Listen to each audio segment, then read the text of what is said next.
do livro, capítulo 7. Aperfeiçoadas no silêncio. Tempo de calar e tempo de falar. Geralmente, quando Deus trata sobre silêncio, Ele mesmo se encarrega em enviar-nos de diversas maneiras a mensagem sobre a importância de aprendermos a calar e silenciar. Isso diz respeito tanto a circunstâncias quanto a propósitos, direções e promessas dele para nós. A nossa palavra define a nossa maturidade ou revelam a falta dela. As palavras têm um poder incrível. Quanto mais maduras, mais sábias serão. Quanto mais paciência, mais maturidade haverá. Quanto mais maturidade, mais as nossas palavras serão instrumento de cura. Quem sabe, assim como eu, você já teve o hábito de compartilhar tesouros em momentos que as pessoas com as quais não deveriam fazê-lo? E Deus precisou usar um megafone para você aprender a importância de guardar mais e falar menos. Não raramente falamos sobre as coisas que estão para acontecer e, de repente, o que estava certo para se tornar realidade foge completamente do rumo do que estava tomando. Tudo porque falamos antes do tempo. Muitas coisas não vão diante porque falamos quando elas deveriam ser geradas em silêncio. A verdade é que existe poder no silêncio, da mesma forma que existe poder quando falamos no tempo apropriado. Muitos problemas seriam evitados se submetemos guardando o que acabamos de liberar no momento errado. Calar ou falar no tempo certo é uma atitude sábia que nos livra de muitos conflitos e desentendimentos. Na multidão de palavras, há a probabilidade de haver brigas, confusão, contendas e conflitos. É muito maior. Por isso, muitas reuniões de família terminam em conflito. As mulheres improváveis devem aprender a guardar silêncio. Ela tem sido uma arma para mim nesses dias. Creio firmemente que Deus deseja nos equipar com essas habilidades em nossas mãos. Em situações específicas, percebi que o Senhor tem me conduzido a ficar calada, principalmente no momento nos quais eu certamente verbalizaria os meus pensamentos e opiniões. Se por acaso os meus impulsos são mais fortes que a direção do Pai, fico triste por colher os frutos amargos de falar quando deveria me calar. Os que costumam ter uma opinião franca sabem que é difícil calar nos momentos em que queremos expressar a nossa opinião, mas sabem também quando sofremos por calar no momento em que de maneira adequada. Foi por situações assim que Deus começou a me conduzir no silêncio em muitas rodas de conversa e diversas situações. Entenda que estar em silêncio não é estar emburrada. Estar em silêncio é um convite para que a sabedoria seja a mestra no sim e no não. As mulheres improváveis deverão aprender a guardar o silêncio. Silenciar não significa calar para tudo, não significa que vamos calar ou sofrer caladas por todas as injustiças, pois existe um equilíbrio necessário, que é o caminho seguro a ser percorrido. Por isso, é bom lembrar que nos diz o pregador: tempo de calar e tempo de falar. Eclesiastes 3:7. De fato, existe o tempo de calar e silenciar. A palavra dita no tempo certo é como maçãs de ouros em bandejas de prata. Como maçãs de ouro em bandejas de prata. Assim é a palavra dita em seu tempo. Provérbios 25:11. Parte A. Além de belas, como as maçãs de ouro, as bandejas de prata, as palavras ditas no devido tempo impressionam os ouvintes e estabelecem equilíbrio e graça quando são expressas. Para isso, é preciso que a mulher de Deus seja ajustada com o tempo do Pai, com o tempo e o modo de Deus. Quem aprende a proferir palavras no tempo apropriado, desarma a ira e evita guerras. Tudo por discernimento, que há tempo de falar e tempo de calar. O tempo do silêncio é imensurável. E uma das coisas que o silêncio nos confere é autoridade. Pessoas que falam demais costumam cair em descrédito, mas aquelas que falam pouco despertam a nossa atenção quando decidimos falar. A maturidade vem do ouvir e é o resultado do calar, do aprender e do observar. Falar na hora certa confere autoridade, mas também a oportunidade de aprender mais, porque quanto menos falamos, mais aprendemos. Uma vez que ouvimos mais, a maturidade vem do ouvir e é resultado do calar, do aprender e do observar. Não nos esquecemos de que a fé vem por ouvir a palavra. Quando aprendemos a calar para ouvir, aprendemos mais, crescemos mais, ficamos mais maduras. O silêncio abençoa o nosso relacionamento, porque aprendemos a falar na medida e no momento exato. Assim, nós nos relacionamos de uma forma mais saudável, mais ativa e menos reativa. Em palavras, não no calor das emoções. Sempre há elemento que nos causam irritações em um relacionamento. Nesse sentido, não é incomum reagir ou dizer algo diante do que, por causa de uma irritação.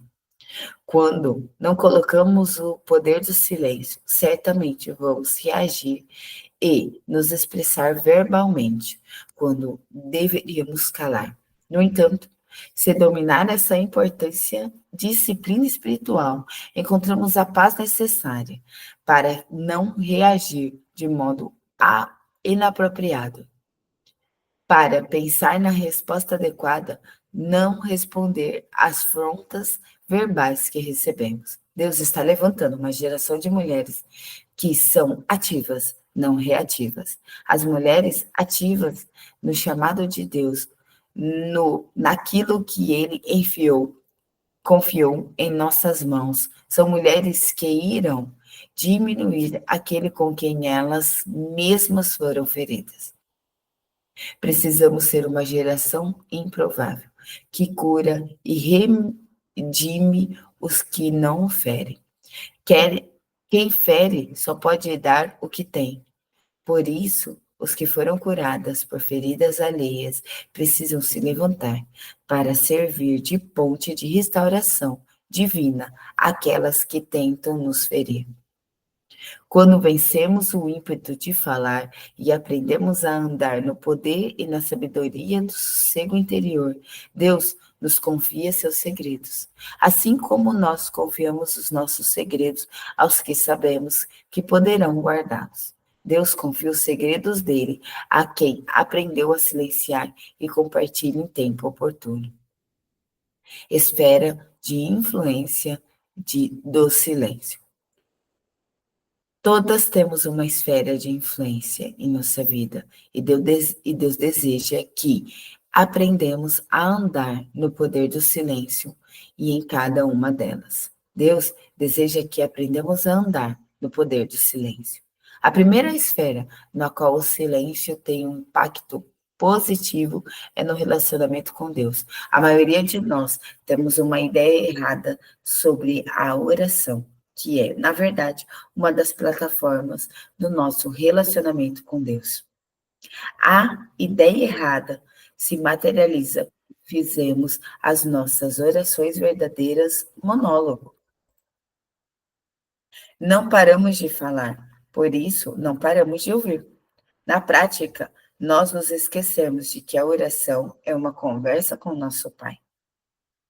Quando alegamos que não conseguimos ouvir a Deus, é bem provável que o excesso de palavra nos implicará para parar de ouvir aquilo que Ele tem a nos dizer. Deus quer falar, mas é necessário aprender a ficar em silêncio na presença de Deus, porque ouvi-lo é indispensável para manter um relacionamento saudável com Ele. O silêncio nos ajuda a ouvir Deus, quando de fato não é o silêncio de boca para fora, quando silenciamos os nossos pensamentos do Senhor, não na nossa força. Se alguém se considera religioso, mas não refreia a sua língua, engana-se a si mesmo. Sua religião não tem valor algum. Tiago 1:26. A nossa família é a segunda esfera a qual precisamos ser aperfeiçoadas no silêncio, a fim de influenciá-la positivamente.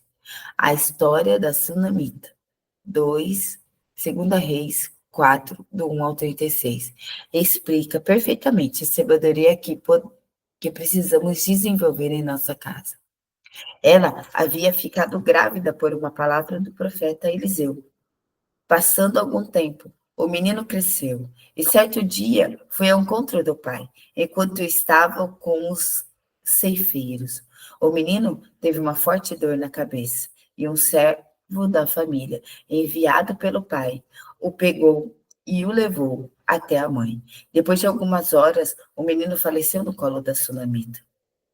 Ao ver que o filho havia morrido, a sunamita subiu ao quarto que ela e o marido havia feito para Eliseu, o homem de Deus. Ela deitou o menino na cama, saiu, fechou a porta e foi até o profeta. A Bíblia diz que ela partiu para encontrar o homem de Deus no Monte Carmelo. E quando ele a viu em certa distância, disse a Geazi, seu auxiliar, que fosse ao encontro dela e perguntasse se estava tudo bem com ela e com a família.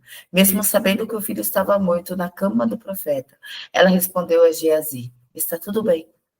Versículo 26. Algumas de nós poderíamos dizer que ela mentiu ou que ela não foi sincera. Afinal, nada realmente estava bem. No entanto, muitas vezes precisamos aprender a ter a mesma postura da sunamita, que mesmo diante da morte do filho, ainda tinha esperança em muitas situações da vida. Esta deve ser a resposta. Vai tudo bem. Há uma grande diferença em não ser realista e estar à espera de ver a mão de Deus em meio à adversidade. É no silêncio que muitas mulheres ganham um marido para Cristo ou construíram um casamento. É no testemunho de muitas mulheres sábias, não nas palavras, que nos homens serão arrastados para os pés de Jesus. Quando aprendemos a calar e andarmos no poder do silêncio, somos aperfeiçoadas nele. E quando chegar o momento de falar, Deus respaldará a nossa palavra. Quando permitimos que o silêncio entre a nossa casa como um bálsamo de cura às feridas e aprendemos a falar na hora certa, Deus derrama autoridade sobre nós e sobre as palavras que liberamos. Quando aprendemos a calar e andarmos no poder do silêncio, somos aperfeiçoadas em Deus. Igualmente, acontece com o que se refere à palavra que proferimos sobre os nossos filhos e como nos comunicamos com eles. Mesmo sabendo que muitas vezes os nossos filhos farão coisas que nos irritam e nos desafiam, precisamos ponderar as palavras, principalmente quando a ira aparece. Quando vocês ficarem irritados, não pequem. Ao deitar-se, reflita-se nisso e aquietai-vos. Salmos 4:4. Falamos muitas coisas quais nos arrependemos depois. E isso pode, porque falamos sobre a tirania da ira. Quantas de nós sofremos sobre o efeito das palavras que nossos pais proferiam quando estávamos irritadas? Não podemos perpetuar a dor por meio das palavras. O silêncio nos livrará de pecarmos quando a ira ronda o nosso coração. Quando a ira chega, não responde sobre sua influência. Pare, pense, fique em silêncio. Fale quando ela for embora, pois sempre que agimos motivadas pela ira, causamos dor e ferimento aos demais. Os mesmos critérios são válidos quando nos referimos à família estendida, à família do nosso cônjuge, pois nos livram de desonramos e entristecemos os nossos familiares. A terceira esfera de influência do poder do silêncio se nota no relacionamento com os nossos amigos. É aqui que devemos ser discretas e confiáveis. Acredito que Deus tem levantado, neste tempo, mulheres que são consertadoras de redes. Trata-se de mulheres que aprenderam a falar no tempo aprimorado e oportuno. Mulheres que saram com suas palavras e no seu modo de falar. Deus tem levantado mulheres que saram com suas palavras.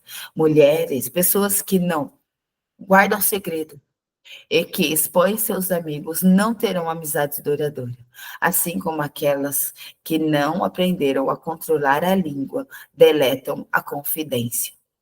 Não com, na contramão, o silêncio nos torna confiáveis e nos habilitam como boas conselheiras, pois quando falamos menos, observamos mais e estamos mais habilitadas a oferecer ajuda. A última esfera que quero mencionar é a de âmbito profissional. Também precisamos andar no poder do silêncio, na esfera do coleguismo, na nossa intimidade.